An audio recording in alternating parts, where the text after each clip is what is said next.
የታገቱት ልጃገረዶችና የማርሻል አርቱ ቁጣም። ሰላም የቻናሌ ቤተሰቦች፣ በዚህ ፊልም መጨረሻ ላይ በጣም ትገረማላችሁ። ታሪኩ የሚጀምረው በታገቱት ልጃገረዶች ከባድ የጭንቀት እና የህመም ጩኸት ነው። የሚል የህመም ስሜት። ወንጀለኞቹ የታገቱትን ልጃገረዶች ስልክ ተቀብለው በንቀት ምላሽ ይሰጣሉ። ወንጀለኛው ይቅርታ፣ ስልክ ላይ ስታወሪ አልሰማሁሽም፣ በተቻለ ፍጥነት ተመልሼ እደውላለሁ አሃሃ ይላል። የታገቱት ልጃገረዶች በመኪና ውስጥ ሆነው እጅግ አደገኛ ሁኔታ ውስጥ እንዳሉ የሚያሳይ ምልክት ይታያል። መኪናው ከቆመ በኋላ ወንጀለኛው በሩን ከፍቶ ያሾፍባቸዋል። በዚህ መሃል አንድ ነዋሪ በሰጠው ጥቆማ መሰረት የፖሊስ መገናኛ ሬዲዮ ይጮሃል። ፖሊስ ጣቢያ ለጀግኖች በሙሉ ታይሹዌ ጎዳና ቁጥር 7 ላይ አንድ ተጠርጣሪ የጭነት መኪና ታይቷል ይላል። በአቅራቢያው ያለ ሰው አለ ብሎ ይጠይቃል። ፖሊስ ሊንክፊንዌን ሬዲዮ ጣቢያ ቢሲ 3837 ወደ ቦታው በጣም ተቃርበናል፣ በ2 ደቂቃ ውስጥ እንደርሳለን፣ መኪናውን እኔ እየነዳሁት ነው ይላል። ወንጀለኛው ልጃገረዶችን እያሰቃየ ይስቃል። ሃሃሃ ለመሆኑ ይሄ ጨዋታ ደስ ይላል እያለ ይጠይቃል። በመቀጠልም እንዲህ እያለ ያስፈራራቸዋል። ወንጀለኛው አሁኑኑ ይቅርታ ካልሽኝ ወዲያውኑ እለቅሻለሁ፣ ይህ መላው ዓለም የመሸጥ ያህል ከባድ ትርጉም አለው ይላል። ታጋቾቹ ግን በንጽህና ይመልሱለታል። ለመጨረሻ ጊዜ እድል እሰጥሃለሁ፣ ይቅርታ ጠይቀኝና ወዲያውኑ እለቅሃለሁ ይላል። እኛ ፖሊሶች ነን፣ እናንተን ወንጀለኞችን መያዝ ደግሞ የኛ ስራ ግዴታችን ነው ይላል። ወንጀለኛው በትዕቢት ሃሃሃ እሺ ይቅርታ ባትጠይቀኝ ይሻላል፣ ገና የምጫወተው ብዙ ጨዋታ አለ። ከእናንተ ከሁለታችሁ ጋር ቀስ እያልኩ ብዙ ጨዋታዎችን ለመጫወት አቅጃለሁ። ዋው እኔ እኮ በጣም ፈጣሪ ሰው ነኝ፣ ይህንን ጨዋታ ከሁለታችሁ ጋር መጫወቴን ማመን አልቻልኩም ይላል።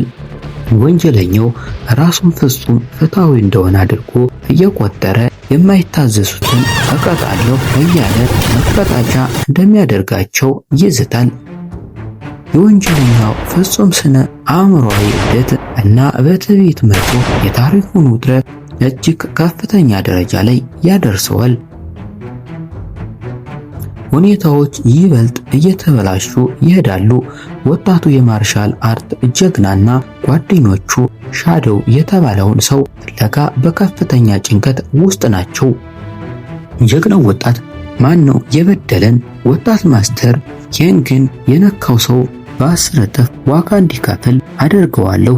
አሁን ዋናው ነገር መረጋጋት ነው። ስለ ሻዶው ደህንነት በእውነት በጣም ተጨንቄያለሁ ይላል። ጓደኛው እሱን ለማግኘት በዘገየ ቁጥር ሕይወቱ ይበልጥ አደጋ ውስጥ ይወድቃል። ጀግናው ወጣት ወደ ራሴ መቃብር መራመድ ቢኖርብኝ እንኳ አሁኑኑ ፈልጌ አገኘዋለሁ።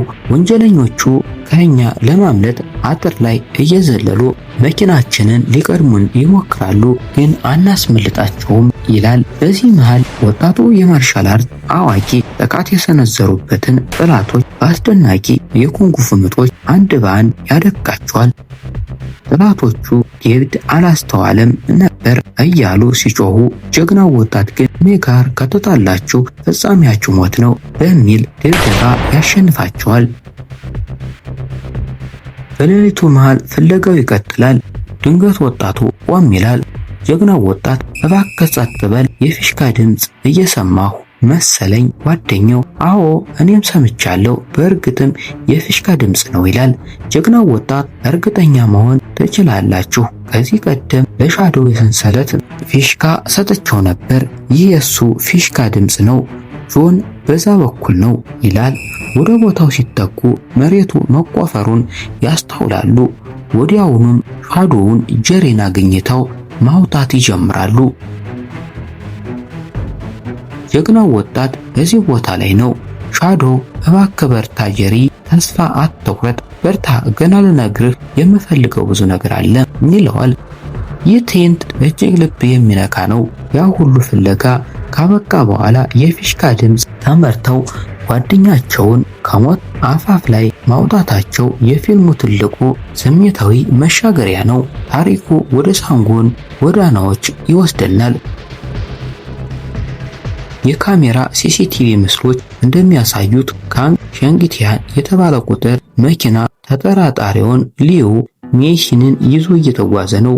የፖሊስ ልዩ ኃይል ፒኦቲቲ እና ሲሲአርዩ ወዲያውኑ አደኑን ይጀምራሉ። በመንገድ ላይ ሁለት ተመሳሳይ ታንጎልፍ 2738 መኪናዎች በመገናኘታቸው ፖሊሶች ይደነግጣሉ። ነገር ግን በፍጥነት ስልት ቀይረው ሁለቱንም መኪናዎች ይከታተሏቸዋል። የፖሊስ አዛዥ በቤንጋግ ጎዳና ላይ የነበሩ 4 የታጠቁ ወንጀለኞች ሙሉ በሙሉ ተመትተዋል። መሳሪያቸውን አውርዱና እጃችሁን ወደ ላይ አንሱ፣ እጃችሁን ስጡ ይላል። ወንጀለኞቹ ልቀቁኝ እያሉ ቢጮሁም ሙሉ በሙሉ በፖሊስ ቁጥጥር ስር ውለዋል። በመጨረሻም ፖሊሱ ውጅአዳ የተባለውን ምስክር ይነጋገረዋል። ፖሊስ አትፍራ፣ እኔ ፖሊስ ነኝ፣ ያነሳው የአየር ላይ የቪዲዮ ምስል ለኛ በጣም አስፈላጊ ነው ይለዋል። ንጹህ ዜጋን ከወንጀል ነፃ ለማድረግ ጠንካራ ማስረጃ ያስፈልገናል እያለም ምስክር እኔ ወደ ወህኒ ወርዳለሁ ይለዋል። ትልቅ ችግር ውስጥ መግባት አልፈልግም ሲለው ፖሊስ ከፖሊስ ጋር ለመተባበር ፈቃደኛ እስከሆንክ ድረስ ምንም የሚደርስብህ ነገር የለም ይለዋል።